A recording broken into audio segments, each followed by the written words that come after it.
Election మొదటి ఫేజ్లోనే అయిపోయినప్పుడు కూడా ఇంత సీన్ జరగలేదు. ఇప్పుడు మాత్రం సీన్ ఆరంభం అయిపోయింది. ఏ స్థాయిలో అంటే చివరికి రోజు టెన్షన్ పడిపోయింది. ఇది 4వ దశ ఎన్నికలు. వాస్తవంగా ఇక్కడ 4వ దశలో 13వ తారీఖుకి ఇక్కడ 4వ తారీఖుకి మధ్యన ఉన్నటువంటి ఈ టైంలో బెట్టింగులు నడుస్తున్నాయి. టెన్షన్లు తట్టుకోలేక ఉత్కంఠతో గిలగిల్లాడిపోతున్నారు, వెలువెల్లాడిపోతున్నారు. ఇప్పుడు చివరికి విచిత్రమైంది. ఏ సంస్థ పేరు దొరికితే ఆ సంస్థ పేరుతో ఓ సర్వేలని తయారు చేసేయడం, వదిలేయడం. వాళ్ళు నిజంగా సర్వేలు చేశారో లేదో కూడా తెలియదు.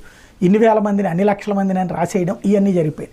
నిజమైనటువంటి సర్వే సంస్థలు కూడా మాది కాదు మొర్రో, ఫేకులు మొర్రో అని చెప్పుకోవాల్సి వస్తుంది. ఇక్కడ పార్టీలకు ఏంటంటే ఇవాళ గొల తీరాలంటే అట్లా అన్నటువంటి. ఇప్పుడు వైఎస్ఆర్ కాంగ్రెస్ పార్టీ వాళ్ళు ఇంకొకటి లీక్ ప్రొజెక్ట్ చేశారు. ఏకంగా లీక్లు, ఎగ్జిట్ పోల్స్ లీక్. ఇవి ఏంటంటే మై యాక్సిస్ ఇండియా వాళ్ళు వైఎస్ఆర్ కాంగ్రెస్ పార్టీ 98 నుంచి 110 ఇస్తున్నారని, ఆరా వాళ్ళు వైసీపీకి 95 నుంచి 110 ఇస్తున్నారని, స్మార్ట్ పోల్ వాళ్ళు వైసీపీకి 90